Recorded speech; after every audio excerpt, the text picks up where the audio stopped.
오늘은 야고보서 계속해서 13절, 3장 13절에서 18절까지 볼 건데요. 우리 다 함께 한 목소리로 오늘은 봉독하도록 하겠습니다. 성경 있으신 분은 성경을 보셔도 좋습니다. 다 함께 말씀 보겠습니다. 시작. 너희 중에 지혜와 총명이 있는 자가 누구냐? 그는 선행으로 말미암아 지혜의 온유함으로 그 행함을 보일지니라. 그러나 너희 마음속에 독한 시기와 다툼이 있으면 자랑하지 말라. 진리를 거슬러 거짓말하지 말라. 이러한 지혜는 위로부터 내려온 것이 아니요 땅 위의 것이요 정욕의 것이요 귀신의 것이니 시기와 다툼이 있는 그 혼란과 모든 악한 일이 있음이라. 오직 위로부터 난 지혜는 첫째 성결하고 다음에 화평하고 관용하고 양순하며 긍휼과 선한 열매가 가득하고 편견과 거짓이 없나니 화평하게 하는 자들은 화평으로 심어 의의 열매를 거두느니라. 아멘. 저희가 계속해서 야고보서의 핵심이 참 야고보서 힘들죠.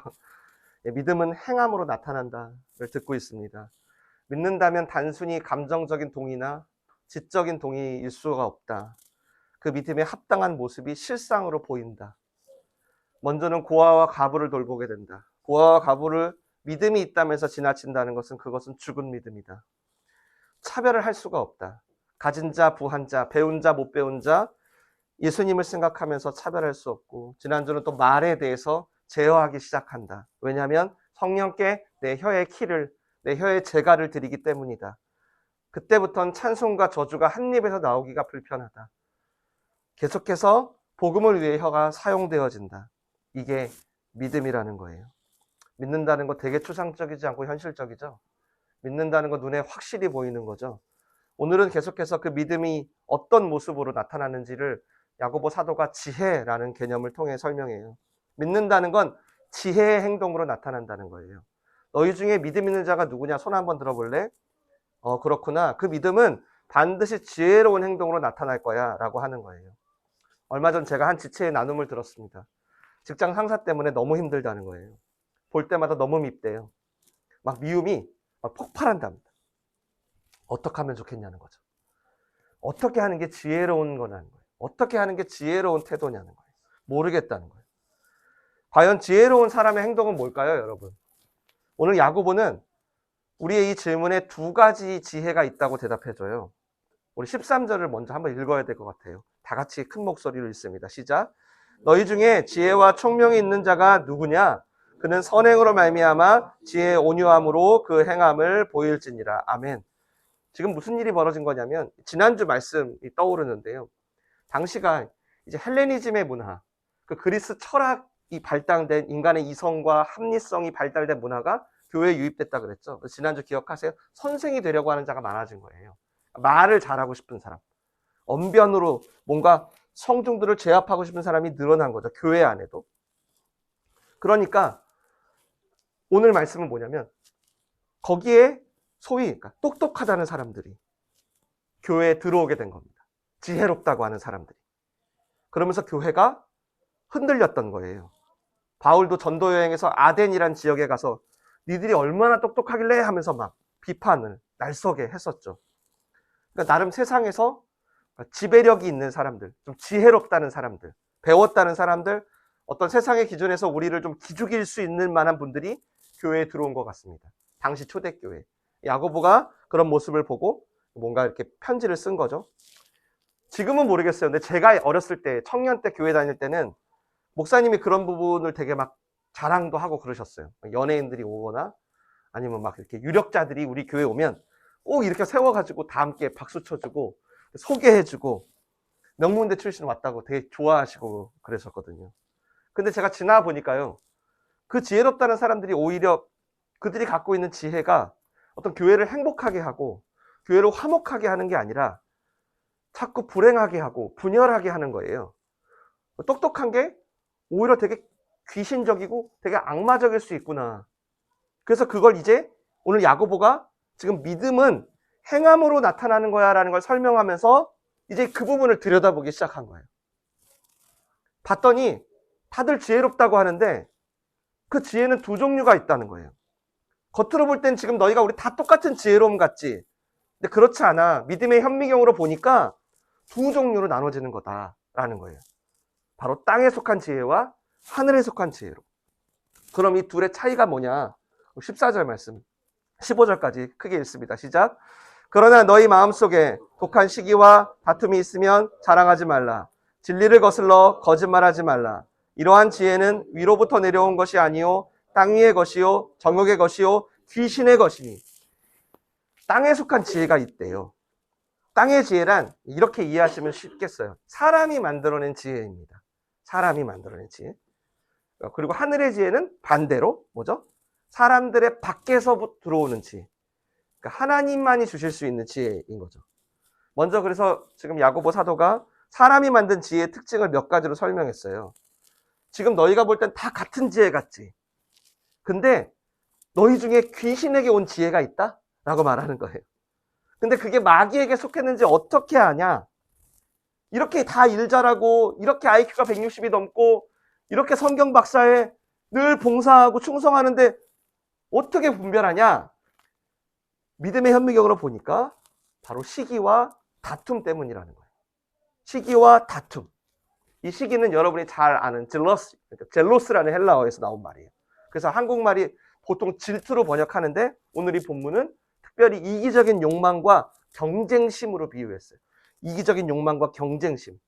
이게 있으면 똑같은 지혜 아니라는 거예요.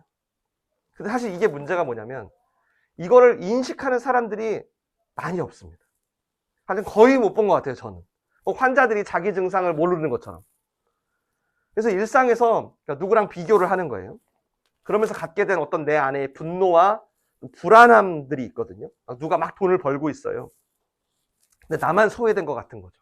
막 초조하고, 막 애써 웃어보지만, 누구 때문에 속이 막 뒤틀리고 하는 것들. 이게 다 시기 질투거든요. 근데 이게 당시 야고보의 초대교회 때도 그랬지만, 왜 이게 야고보가 악마적으로까지 표현하면서까지 무섭냐면 이게 누구도 이게 내 안에 있다는 걸 인정을 잘 안 하는 거예요. 이 부분을. 그러니까 좀 들키기 싫은 부분이라는 거예요. 이게 특별히. 그래서 맨 앞에 얘기한 거예요. 그러니까 정말 회개하기가 좀 어려운 게 이 시기예요. 그래서 음란, 거짓, 폭력, 미움 이런 것들은 이제 곧잘 여러분이 다 회개를 하시는데 내가 누구를 시기했어요. 제 시기와 질투를 용서해 주세요. 이렇게는 잘 기도를 안 하는 거예요. 그래서 보통 이게 숨겨지는 거예요. 이게. 근데 이게 왜 그럴까 제가 생각을 해보니까요. 이 사단의 특징인데요. 이게 이 시기 질투가 어떤 죄의 원형이어서 그런 것 같아요. 사단이 된 이유이거든요. 교묘히 숨기면서 사단이 하나님을 떠난 이유죠. 그리고 제자들도 그러고 보니까 비슷했어요. 막 누가 크냐, 네가 크냐, 내가 크냐 비교하면서 싸우죠. 예수님 십자가에 죽기 바로 직전인데 이해가 안 됐어요. 어떻게 저럴 수가 있을까? 좀 있으면 죽는데 어떻게 그 앞에서 그렇게 할 수 있을까 생각해 보면 이게 진짜 심각한 숨겨진 문제구나. 드러나지 않는. 그래서 이 시기심은 항상 다툼을 야기해요. 이 시기가 겉으로 뿜어져 나오는 게 그 다툼인 거예요. 그러니까 이런 거죠. 다툼은 우리가 그냥 싸우는 개념이 아니에요. 성경이 말하는 다툼은 이거예요. 내가 갖지 못한 걸 수단 방법을 가리지 않고 얻으려는 욕망인 거예요. 그게 서로 충돌하면 싸워요. 오늘날의 교육이 그렇죠. 늘 비교하게 하고요. 밟고 올라가야만 하는 거죠. 여러분 교육의 이유가 뭐죠? 수많은 성공서들은 투쟁이라 그래요. 빼앗고 그러기 위해 이기고 네가 맞기 전에 먼저 때려야 돼. 야, 무능은 그 자체가 악이야. 야, 자극을 즐겨. 정욕은 이긴 자에게 주는 능력의 상징이야. 야, 이기면 미래의 배우자가 바뀐다? 막 학교 급폰에 써 있어요. 공부 하나 더 하면 미래에 누가 바뀐다. 이게 실상. 야고보가 이걸 믿음으로 보니까 야, 이거 진짜 너무 정욕적이고 너무 마귀적인 거예요. 그래서 이렇게 표현한 거예요. 왜냐하면 이 시기와 경쟁에 의해 작동되는 지혜가요. 결과적으로 16절에 보면 어떠냐면요. 이것도 같이 읽게요. 시작. 시기와 다툼이 있는 곳에는 혼란과 모든 악한 일이 있다는 거예요.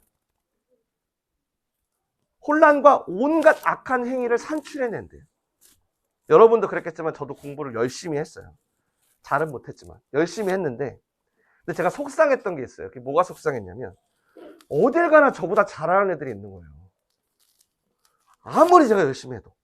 정말 밤새 열심히 해도 내가 넘을 수 없는 애들이 모든 곳에 있는 거예요. 초등학교, 중학교, 고등학교, 대학교, 대학원까지. 늘 저보다 똑똑한 애들이 도저히 제가 넘어설 수 없는 애들이 있었어요. 이러면 여러분 그 다음엔 뭐가 나올까요? 제가 쟤를 제껴야 내가 살잖아요. 그러니까 뭐예요? 내 능력으로 넘어설 수 없는 어떤 장벽에 부딪혔을 때 세상은 거기서 이제 대안을 찾게 합니다. 심지어 하지 말아야 할 것들까지 다 정당화될 만큼. 야, 이겨야 되는데, 돈을 벌어야 되는데 수단 방법이 중요해? 뭐가 중요해? 가리지 않고 나를 업그레이드 시켜야 돼. 그렇게 만들어진 그 수많은 스마트함들이 오늘 야고보가 말한 것처럼 악마적인 지혜로 휙휙 넘어가고 있더라는 거예요. 왜냐하면 돈만 벌면 장땡이거든요. 이기기만 하면 다 용서돼요. 내가 뭔 짓을 해도 정권만 잡으면 다 정당화되는 세상에 우리가 살고 있거든요. 그렇게 내가 아무리 악한 짓을 해도 돈만 주면 용서되고 다음부터는 우리를 더 나은 사람으로 끌고 가려는 이 악마적인 지혜가 거침없이 너희들을 지금 혼란스럽게 하고 있다는 거예요. 대표적인 성경의 인물이 떠올랐어요. 바로 사울이에요. 다윗이 전쟁에 이겼어. 백성들이 난리가 났어요. 이야, 사울은 천천인데 다윗은 만만이네 하면서 막 노래를 만들어가지고 어느 날 그 노랫소리가 사울에게 들렸죠. 사울이 거의 미쳐버립니다. 혼란 정도가 아니라 미쳐버려요. 나보다 다윗을 더 높은 노래를 듣고 그 바로 다음날 다윗이 오자마자 창을 던집니다. 죽이라고 던진 거예요. 제발 그걸 보고 충격받은 요나단이 죽이지 마세요 아빠, 죽이지 마세요 했더니 어떻게요? 아들까지 죽이려고 창을 던집니다. 그리고 다음날 무당을 찾아갑니다. 아무도 자기한테 더 이상 하나님의 뜻을 말해주지 않으니까 신접한 무당을 찾아가요. 그리고 이렇게 얘기해요. 무당에게 아무도 하나님의 뜻을 말해주지 않으니까 어쩔 수 없이 찾아왔어요 라고 해요. 그러니까 자기의 이런 행동들을 합리화하는 거죠. 여러분 이렇게 시기와 경쟁에 사로잡히면 하나님의 음성이 도무지 안 들립니다. 도무지 안 들려요. 모르겠어요. 오늘 설교 들으실 때도 그러실 수도 있어요. 시기와 다툼은 반드시 우리 귀를 막고 우리를 망하게 합니다. 그래서 여기 16절에 모든 악한 일이 있을 거라고 했던 게 이 원어가 어떤 뜻이냐면요. 장사꾼이요. 정말 열심히 일을 했는 거예요. 남는 게 하나도 없이 헛일만 했다는 뜻이에요. 이 악한 일이. 즉 땅의 지혜는 혼란스럽고 열매가 하나도 없이 결국 망하게 할 거라는 거예요. 근데 여러분 저는 이것을 정말 체험해요. 정말이에요. 막연히 앞날을 걱정하면서요. 갑자기 코인 부자 된 사람들 막 부러워하잖아요. 그럼 진짜 너무 신기하게 하나님의 음성이 딱 끊겨요. 안 들려요. 정말로. 안 들려요. 거기 귀를 기울이잖아요. 그러면 끊임없이 혼란과 헛짓거리 속으로 내가 들어가게 돼요. 정말로. 끊임없이 자기개발서를 더 찾게 되고요. 더 나은 스마트함, 더 레디컬한 스마트함을 내가 막 찾게 돼요. 유튜브 막 보게 되고요. 사람들 찾아다니고 그렇게 점점 나만의 고집과 아집으로 사로잡혀 비교주의에 빠집니다. 무조건 다 비교가 돼요. 내 행복도, 내 상태도, 내 가치도. 여러분이 이걸 한번 오늘 돌아봤으면 좋겠어요. 내가 지금 하나님의 음성을 듣지 못하고 내 생각에 계속 이렇게 집착되는 게 혹시 내가 이 땅의 지혜를 계속 얻으려고 하는 것 때문인가? 혹시 그 뿌리에 시기와 다툼과 질투가 있는 건 아닌가? 내가 뒤처질까봐 너무 초조하고 자리를 빼앗길까봐 세상에서 내 위치가 없을까봐 너무 불안하다면 한번 돌아보셨으면 좋겠어요. 자, 그렇다면 정반대로 하나님으로부터 온 야고보가 말하는 그 위의 지혜는 무엇일까요? 똑똑하다는 사람들, 성경부터 상식에 이르기까지 자본주의에 이르기까지 빠삭한 자들이 교회에 들어왔어요. 그래서 그것 때문에 오히려 분열과 다툼이 있게 하는 것들을 보면서 야고보 사도가 이처럼 인간이 생득적으로 뭔가 어떤 교육으로 얻게 된 지식이 아니라 바로 하나님께서 인간을 창조할 때 당신의 형상대로 투영해 주었던 그 지혜. 잠깐 끊겼다가 우리가 예수님을 영접함으로 성령을 통해서 본래 하나님 디자인한 대로 다시 살아가게 하는 그 지혜, 그건 과연 어떤 모습으로 나타날까요? 17절입니다. 시작. 오직 위로부터 난 지혜는 첫째 성결하고, 다음에 화평하고 관용하고 양순하며 긍휼과 선한 열매가 가득하고 편견과 거짓이 없나니. 아멘. 굉장히 야고보가 많이 설명했는데요. 이 지혜는 우선 제가 오늘 잠깐이라도 다 설명하려고요. 왜냐하면 이게 너무 다 중요하더라고요. 이 중에 뭐가 여러분의 레마의 음성으로 들릴지 모르겠어요. 짧게라도 제가 말씀드릴게요. 우선 이 지혜는 성결이랍니다. 성결은 오염되지 않은, 어떤 이물질도 들어가지 않은 청결의 뜻이에요. 근데 이게 왜 지혜냐? 물론 이렇게 될 수 있을까요, 우리가? 근데 이게 왜 지혜냐? 이걸 그래서 말씀을 하나 더 봐야 돼요. 마태복음 5장 8절입니다. 한번 읽을게요. 앞에 보시고 시작. 마음이 청결한 자는 복이 있나니 그들이 하나님을 볼 것이요. 아멘. 이런 뜻입니다. 마음이 깨끗한 사람은 하나님의 말씀을 있는 그대로 받아들인다는 거예요. 오늘 설교를 들어요, 여러분이 지금.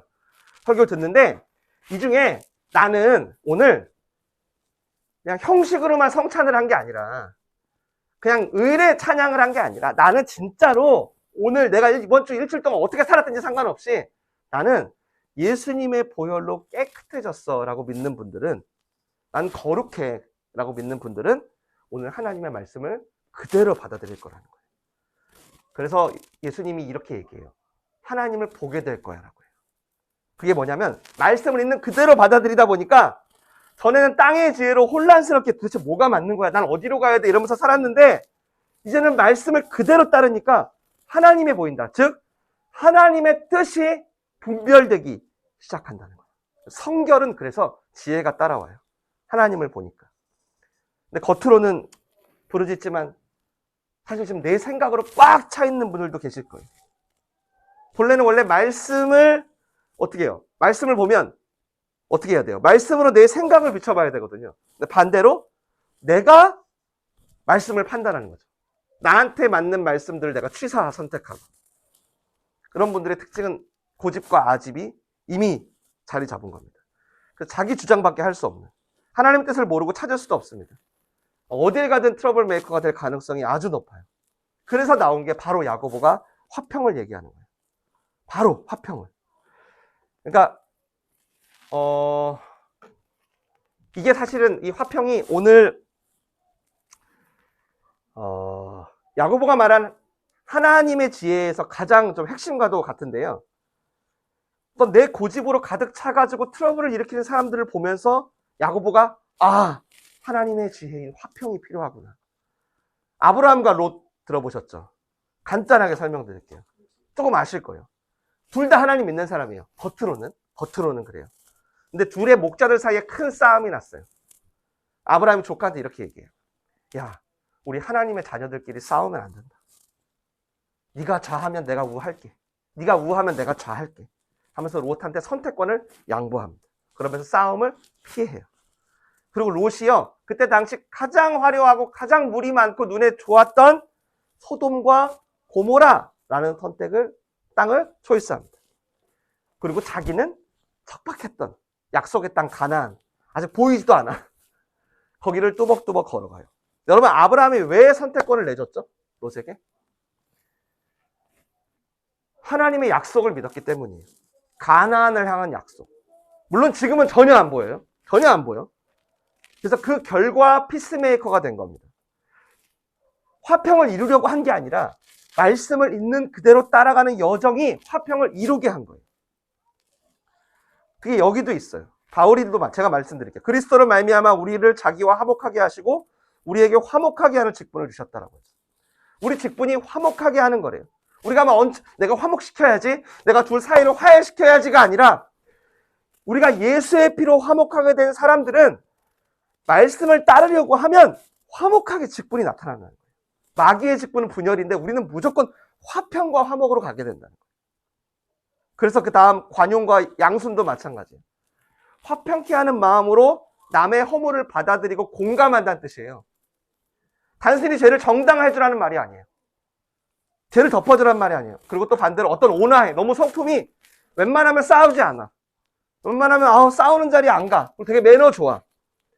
그런 어떤 성품, 온화한 성품을 얘기하는 것도 아니에요. 왜냐하면 이런 것들은요, 다 사람에서 나올 수 있는 지혜거든요. 만일 단순히 그런 온화한 성품만을 의미하는 게 이 관용과 양순이었다면 예수님은 바리새인들을 성경에 나온 것처럼 대하시기보다는 피하셨어야 돼요. 바리새인들을 향해서 독사의 자식들이라고 욕하면 안 되고 성전에서 채찍으로 노끈을 만들어가지고 그렇게 다 때려보시면 예수님의 온화한 이미지에 너무 치명적이에요. 그러므로 이 관용과 양순도 곧 이 땅의 지혜로는 불가능한 오직 믿음의 문제라는 것입니다. 즉 내가 얼마나 큰 죄인인지, 내가 얼마나 큰 은혜를 받았는지를 고백할 수 있냐에 따라 자연스럽게 나타날 지혜로운 행동인 거예요. 예수님의 십자가를 통과하지 않고 이렇게 한다면 아마 제 생각에 이건 오히려 더 흥분하고 더 예수님께 욕하면서 예수님을 오히려 못 박아 죽일 수도 있는, 마치 바리새인들처럼 될 수도 있어요. 왜냐하면 자기가 열심으로 내 기준으로 관용과 양순하려고 했기 때문에 뭐가 문제죠? 야, 내가 그동안 너 위해서 얼마나 양보했는지 알아? 하면서 인정받지 못하면 화가 납니다. 성품이 좀 온순한 분들은 화는 안 내겠지만 뭐가 문제예요? 근데도 내 기준이 강하니까 아마 그 안에 내재된 분노가 아마 장난이 아닐 거예요. 그래서 나한테 좋은 소리 하는 사람만 곁에 두려고 하게 됩니다. 나를 알아주는 게 최고의 행복이 돼요. 근데 하늘의 지혜는요, 예수 그리스도를 통과해야만 얻게 되는, 내가 얼마나 죄인인지, 내가 얼마나 이기적인지를 고백해야만 품게 된다는 거예요. 그렇게 해야만 상대방의 말을 진심으로 관용하게 된다는 거예요. 긍휼도 마찬가지예요. 긍휼의 뜻은 창자가 끊어지는 고통이에요. 이게 여러분 땅의 지혜로 될까요? 여러분 튀르키예 지진 보면서 창자가 끊어지던가요, 여러분? 끊어져요? 안 돼요. 안 됩니다. 여러분 다른 사람을요, 내 몸처럼 아파하는 게 긍휼이란 뜻인데요. 오늘 야고보가 이 말을 하는 이유가 있어요. 야고보가 말한 것들은 전부 다 우리의 노력으로 불가능한 것들이에요. 튀르키예 보면서 막 눈물이 나든가요? 창자가 끊어? 절대 안. 이렇게 할 수 있는 사람은 유일하게 누구냐? 내가 죄인인데 하나님이 나를 위해 대신 죽으셨어요. 어떤 고통으로? 창자가 끊어질 듯한 고통으로. 이게 깨달아지는 사람만, 이게 진짜 나의 사건인 사람만 긍휼히 여길 수 있어요. 튀르키예가 아니라 그냥 내 누구든, 누가 기도 제목을 냈어. 근데 이 기도 쉽지 않아요, 여러분. 절대 이 땅의 지혜로 어떤 온순한 성품으로 흉내도 못 냅니다. 십자가가 믿어져야만 받는 지혜가 바로 긍휼인 거예요. 마지막 편견과 거짓 없음도 똑같아요. 이거는 가면을 쓰지 않는다는 뜻이에요. 조금 더 여러분께 쉽게 말씀드리면 솔직하다는 뜻이죠. 우리가 누굴 만나요. 막 친절하게 돼. 또 다른 데서는 어떻게 해요? 막 함부로 돼. 이거 페르소나의 가면을 썼다는 얘기예요. 그게 없다는 뜻입니다. 하나님이 주신 지혜는. 여러분 이러려면 진짜 용기 필요해요. 왜냐하면 모르는 걸 모른다라고 말해야 되거든요. 불의를 보면 내 소리를 내야 되거든요. 그냥 지나가면 안 돼요. 진짜 용기가 필요해요. 그래서 저는 이런 사람이 한 명만 있어도 공동체가 되게 편안해지는 걸 많이 봤어요. 마치 무장해제되듯이. 예수님도 바로 그런 분이셨죠. 그러니까 예수님이 이런 사람 되게 좋아하잖아요. 이 솔직한 사람. 맨날 누구랑 밥 먹었어요? 세리와 죄인들. 세리와 죄인들은 가진 게 하나도 없어요.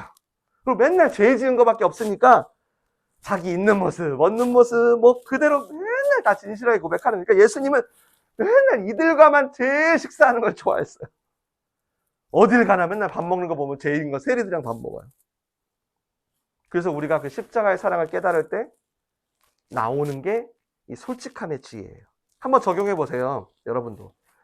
나의 솔직함은 십자가로 처리된 솔직함인지, 아니면 솔직이라는 미명하에 때론 자랑하며 다른 사람을 불편하게 하며 시기와 경쟁에 익숙한 이 땅의 솔직함인지. 이렇게 야고보가 오늘 하늘의 지혜를 여러 가지로 썼지만 이걸 단 한마디로 정리해 준 게 있어요. 여러분 이걸 기억하시면서 처음 13절인데요. 네, 같이 읽을게요. 처음에 우리가 읽었던 겁니다. 잠깐만요. 네, 읽어보겠습니다. 시작. 너희 중에 지혜와 총명이 있는 자가 누구냐? 그는 선행으로 말미암아 지혜의 온유함으로 그 행함을 보일지니라. 예. 사실 야고보는 오늘 1절 첫 번째 구절로 자기의 하나님이 주신 지혜를 정리한 거예요. 너희 지혜가 있냐? 니네 지혜 있다고 하는 사람 되게 많네. 오케이. 그럼 한번 증명해봐. 하면서 표현한 게 뭐냐면 바로 온유한 행동입니다. 온유한 행동. 오늘 설교의 제목이에요. 온유한 행동. 이게 중요해요. 이 온유함은 여러분 몇 번 보셨지만 헬라어로 프라우스라는 말입니다. 프라우스. 잘 훈련된 야생마를 볼 때 쓰는 표현이에요. 그러니까 인간은 여러분 그저 죄의 덩어리로 태어나요. 근데 거기에 성령께서 어느 날 찾아오십니다. 우리가 예수님을 받아들이면 그럼 성령께서 우리를 하나씩 다듬어 가요. 그래서 이 온유하다는 말을 쓸 때 처음 야생마를 들여와요. 훈련을 시켜요. 그러다 훈련이 끝나면 이제 주인에게 보내겠죠. 주인이 받아요. 근데 말을 잘 듣는 상태가 돼. 그러면 오, 브라우스, 온유한 행동이네 라고 얘기했어요. 당시에. 그걸 그대로 쓰신 거예요. 오, 브라우스. 즉 지혜는 말로 존재하는 게 아니라 실천으로 존재하는데 그 결과가 뭐예요? 온유한 행동으로 나타나는 게 지혜라는 거예요. 온유한 행동으로 나타나는 게 하나님이 준 지혜인 거예요. 그 온유한 행동을 위해서 오늘 야고보는 우리 안에 성결과 화평과 긍휼과 솔직함 등이 있게 된다는 거예요. 이게 전부 다 여러분 다 뭐랑 같냐면 바울이 얘기한 성령의 열매랑 같아요. 죄로 무너진 우리 안에 성령이 와요. 그럼 작동을 해. 뿜어져 나와 뭐가? 그게 뭐예요? 사랑과 자비와 온유와 충성과 나오죠? 근데 이걸 지금 야고보는 도덕이라고 하지 않고 지혜라고 하는 거예요. 그러니까 성경이 말하는 지혜는 우리가 똑똑해지는 게 아닌 거죠. 하나님 한 번도 우리한테 야, 너 IQ 얼마냐? 아, 너 조금 안 되겠다. 야, 찬양인도 하려면 IQ가 한 150은 넘어야 돼. 안 돼. 이런 거 안 물어요. 성령께서 우리를 본래 디자인으로 회복할 때, 야, 너 요즘 스마트함에서 좀 떨어지는데? 아니에요. 야, 넌 챗 GPT도 쓸 줄 몰라? 아니에요. 묻지 않아. 뭐 보냐? 우리 안에 예수 그리스도의 흔적이 분명한지만 찾아요. 그래서 사실 우리가 온유한 행동들을 어떻게 할 수 있냐면요. 솔직히 예수님의 온유함을 배워야만 가능합니다. 십자가로 처리된 예수님의 온유함. 이걸 위해서 우리 여러분 잘 아시는 구절 한번 읽어볼게요. 마태복음 11장 28절이에요. 다 같이 읽습니다. 시작. 수고하고 무거운 짐진 자들아 다 내게로 오라. 내가 너희를 쉬게 하리라. 나는 마음이 온유하고 겸손하니 나의 멍에를 메고 내게 배우라. 그리하면 너희 마음이 쉼을 얻으리니. 아멘. 우리 너무 많이 들었죠. 여기서 쉼을 얻는 방법이 뭐래요, 예수님이? 우리는 쉰다 그러면 막 노는 거 또 뭐 있죠? 뭐 어디 가는 거 이런 게 쉬는 거죠. 주님의 방법은 완전 달라요. 주님의 방법은 뭐냐면 무거운 짐을 내려놔. 그리고 예수님이 짐을 매. 이거예요. 그러려면 일단 우리 짐을 내려놔야겠죠? 우리 짐을 내려놓고 예수님이 짐으로 바꿔매는 거야. 배낭을. 이게 쉼이래요. 야, 이게 무슨 말이냐? 제가 오늘 서두 얘기했지만 내가 이해가 안 되는 직장 상사가 있어요. 근데 그 상사 때문에 내 힘으로 참아도 보고 인내하면서 막 친절하게 해보려고도 해보고 그러다 보니까 어때요? 내 짐이 너무 무거워. 너무 힘들어. 그런데 그 직장 상사를 나의 온유함을 위해 주신 주님의 멍에라고 받아들이니까 그 상사로 인해 힘든 것들을 지금 예수님이 짊어져 준다는 거잖아요. 그러니까 이제 내 짐이 예수님의 짐으로 바뀐 거죠. 그리고 나는 이제 예수님이 주는 거예요. 뭐냐면 프라우스. 너는 프라우스의 과정인 거야. 그렇게 했더니 그때부터 내 마음에 가벼움과 여유가 생긴다는 거예요. 그리고 이렇게 주님의 멍에를 메고 가면서 주님이 지금 뭐라 그래요? 끊임없이 내게 와서 배우래요. 이게 뭐예요? 내게 와서 배우래요. 짐을 맡겼어? 내게 와서 배워. 이게 뭐예요? 너 그 힘든 사건 속에서 주시는 하나님의 뜻이 뭘지, 뭘 가르치기 원하시는지 알아가게 될 거야. 라는 거예요. 즉, 짐을 맡기면서 얻게 된 여유에 플러스 배우면서 알게 된 하나님의 뜻이 합쳐져 프라우스가 내 안에 자리 잡기 시작할 거라는 거예요. 물론 여러분 이게 쉽지만은 않아요. 왜냐하면 그 힘든 상사를요. 온유함을 위한 프라우스의 과정이라고 인정하는 게 쉽지 않아요. 그러나 여러분, 만약 여러분이 믿음이 있다면 야고보는 점점 길들여진 야생마처럼 무거운 짐을 내려놓고 주님의 멍에로 바뀌는 것들을 경험하게 될 거라고 합니다. 그러다 보면 저절로 여러분 안에 또아리를 틀고 있던 이 땅의 어떤 악마적인 지혜들이요, 점점 말씀으로 갈아엎어진다는 거예요. 그리고 하나님이 일하시기 너무 편한 상태인 브라우스가 주어진다는 거예요. 물론 또 이거 실제로 해보면 저도 해보지만 주님께 배워도요, 이게 도대체 뭐가 주님의 뜻인지 모를 때가 너무 많아요. 상황에 따라, 관점에 따라 다 다르고 뭐가 주님의 뜻인지 모르겠어요.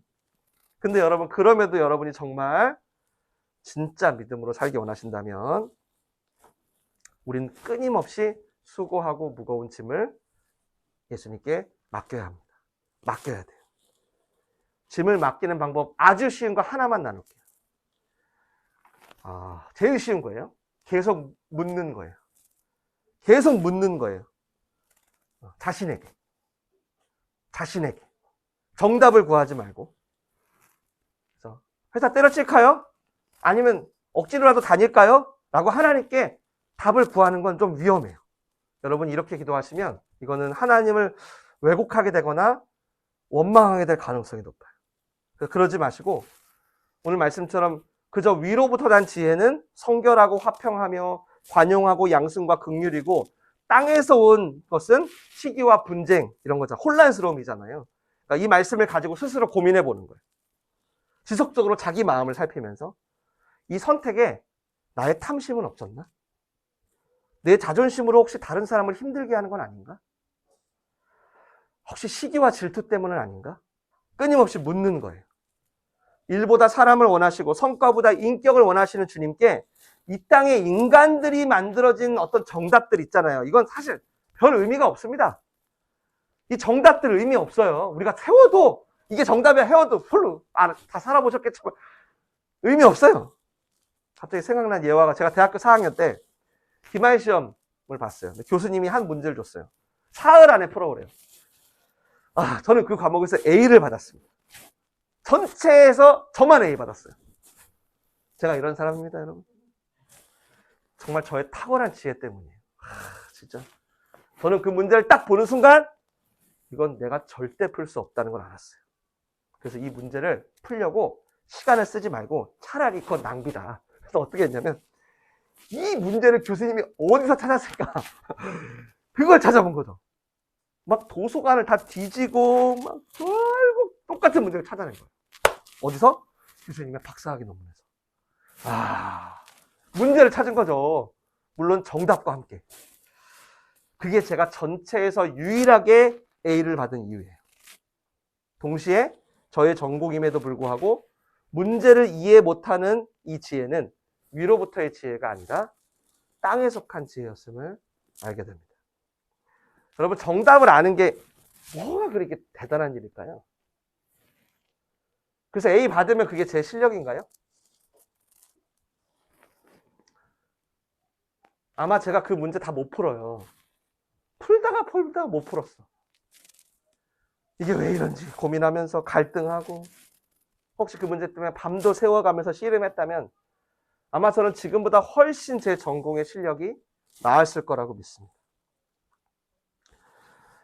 이 온유함은 이 땅의 지혜, 이거에 너무 익숙해. 이 스마트함에 너무 딱딱해졌어.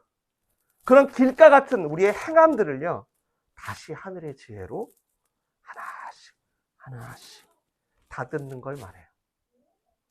그래서 주님은 쉽게 답을 내리지 말고 뭐가 주님을 위한 거고 뭐가 공동체의 화평을 세우는 것인지 한번 고민해 보라는 거예요. 내 마음의 시기와 분냄을 발견했어. 그러면 멈출 줄 알고, 그로 인해 다툼이 일어날 것 같아. 그러면 다시 생각해보고 내 의도를, 내가 솔직히 고백해야 되는 건 무엇일지 십자가 앞에 고민해보고 하는 과정을 통해 나 자신도, 나와 함께하는 가정과 직장과 공동체도 프라우스가 된다는 거예요. 근데 우린 너무 빨리 답을 내려요. 마치 내가 정답이나 되는 듯이 하나님 머리 위에 가 있는 것처럼 상황과 사람과 과거와 현재와 미래를 판단합니다. 그리고 바로 정죄해요. 그리고 나 자신도 돌아보지 못하는 고집센 상태로 가는 거죠. 그래서 여러분, 모든 상황에서 우리는 문제가 있을 때마다, 여러분이 갈등을 경험할 때마다, 유혹과 시험이 다가올 때마다 십자가 앞에 서야 돼요. 가장 먼저. 그래서 예수님의 온유함을 배워야 돼요. 오늘 야고보서를 통해서 주님이 우리에게 그 믿음의 방향을 제시하신 거예요. 야, 다툼과 시기와 분냄들이 내 마음속에 들어오면 일단 멈춰. 그리고 예수님께 짐을 맡겨. 니네 힘드니까. 그리고 관용과 화평과 성결과 양승과 긍휼을 붙들 때까지 계속 배워. 그래야 그 과정을 통해 예수님의 온유함이 임해. 아, 내 속에 탐심이 있는 거 아닌가? 내가 지금 상사에게 내 맘대로 안 됐다고 질투하나? 왜 화가 나지 내가? 혹시 내 이미지 관리에 지금 문제가 생겨서 그런가? 지금 이 상황에서 하나님이 원하시는 화평은 뭘까? 여러분, 고난 중에서 여러분이 계속 문제 해결만 목표로 삼으시면요, 너무 조급해져요. 그리고 오늘 말씀드렸지만 예수님과 멀어지고, 예수님은 십자가를 지고 우리한테 왔는데 너무 마음이 안 맞는 거예요. 둘의 마음. 예수님 마음과 우리 마음이. 고난 중에 우리의 목표를 만약에 여러분이 온유함에 두기 시작하잖아요. 진짜 상황이 확 달라집니다. 확 달라져요. 일단 여유가 생기고요. 조금은 참을 수도 있어요. 그리고 무엇보다 예수님께 배우기 때문에 내 짐을 예수님이 맡아주신다는 안정감으로 인해서 열매를 기대하게 됩니다. 그게 마지막 18절이에요. 의의 열매를 거둔다는 거예요. 의의 열매가 뭐겠어요? 나 때문에 누군가 하나님께 구원을 받는 거예요. 그렇게 무거운 짐을 내려놓고 예수님의 멍에를 바꿔매고 예수님의 온유함을 배우는 과정을 통해 이건 나에게 예수님께 짐을 맡기라는 뜻이구나. 이게 예수님의 온유함을 배우기 위해 하나님이 주신 절묘한 세팅값이구나 하면서 어떻게 해요? 물으면서 나 자신을 고민하면서 나도 모르게 화평케 하는 사람이 되어버린 거예요. 나도 모르게 다리 놓는 사람들이 되어버려가는 거예요. 내가 답을 정하는 게 아니라. 이렇게 달라요, 하늘의 지혜는 이 땅의 지혜랑. 오직 십자가를 통과하면서 예수님께 배우는 거예요. 요즘 많이 힘드시죠, 여러분? 극심한 고난과 어떤 재정적인 압박감, 혼란스러움에 처해 있죠. 그래서 하나님께 뭔가 부르짖고 해달라고 싶은 게 있죠. 제가 바라기는 알아요, 여러분의 정답을 아는데 그게요, 문제 해결이 아니라 바로 온유함으로 예수님과 동행하는 것이 되시기를 바랍니다. 여러분의 기도가. 그렇게 여러분뿐만이 아니라 여러분이 속한 모든 공동체에도 화평케 되는 자로 설 수 있어요. 여러분도 해결받고. 알았죠? 오늘 이 말씀 들으시고 정말 이 중에 나 정말 온유함으로 길들여져 가는 게 내 소원이에요 라가 되신다면 여러분은 아마 그 소원으로 이제 여러분 마음도 살피고요, 내 주변도 살피고 그렇게 모든 문제를 예수님과 동행할 수 있어요. 다시 오늘 말씀을 들으시고 정말 나는 정답보다 온유함으로 길들여져 가는 게 내 진짜 원치, 내 니즈가 된다면 잘 들으세요. 여러분은 오늘 그 소원 때문에 내 마음도 살피고 내 주변도 살피고 모든 문제를 예수님과 동행할 수 있습니다. 항상 그분의 은혜를 체험할 수 있어요. 그게 바로 땅의 지혜가 아닌 하늘의 지혜를 갖고 사는 우리들의 정체성이기 때문입니다. 기도하겠습니다.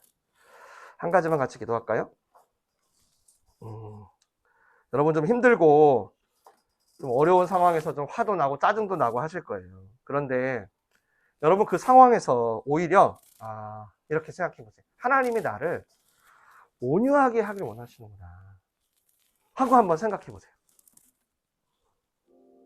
그리고 잠깐만 답을 찾는 걸 좀 내려놔요. 잠깐만 답을 찾는 걸 좀 내려놓으시고 예수님 앞에 자신을 한번 돌아보세요. 그러면 이 땅의 지혜에 넘어지지 않고 하늘의 지혜로 사는 여러분의 모습이 한번 그려질 수 있어요. 여러분 그게 훨씬 좋아요. 훨씬 행복하고요. 시기와 경쟁과 다툼과 이런 혼란의 수레바퀴에서 나와가지고 온유함으로 여러분을 초청하시는 하늘의 지혜를 한번 따라가 보십시오. 우리 이 시간 그렇게 한번 결단하면서 한 1분만 같이 기도하겠습니다.